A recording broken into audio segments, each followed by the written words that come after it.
Isa ba kayo ang inyong kapamilya sa nagpaplanong magbalik abroad para sa trabaho ngayong taon? Kung oo, nagpaalala ang DMW na maging alerto at maingat pa rin kaugnay ng illegal recruiters kahit pa may karanasan na sa pagtatrabaho sa ibang bansa. Ang bagong modus operandi kasi ngayon, target at binibiktima yung mga OFW na muling mangingibang bansa. Nagbabalik si Alvin Pelobelio para sa report. Muling nagbabala ang Department of Migrant Workers sa mga overseas Filipino workers na mag-ingat sa balik manggagawa modus operandi.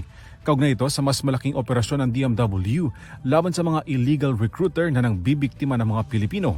We had a major illegal recruitment operation.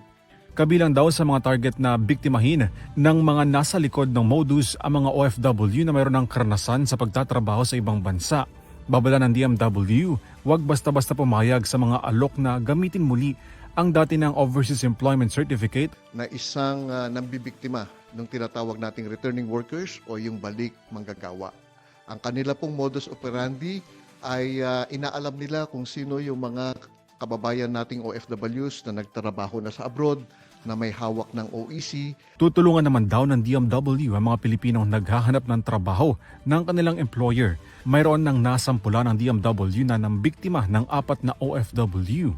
Yung pangalan po ng ating hinuli ay si J. Celos Vitorbo. No? Nakatira siya sa isang condominium sa Pasay City at may 4 po tayong domestic worker na nanggaling sa Saudi Arabia na papunta sana ng Abu Dhabi. No? Yung isa at yung isa naman ay sa Lebanon para tumanggap ng $400 bawat buwan to $450 bawat buwan. Patuloy na nagbabala ang DMW sa mga naghahanap ng trabaho sa ibang bansa na dumaan sa tamang proseso at aplikasyon ng maiwasang mabiktima ng mga illegal recruiters. Para sa EuroTV News, Alvin Pelobelio sumasaludo sa bawat Pilipino.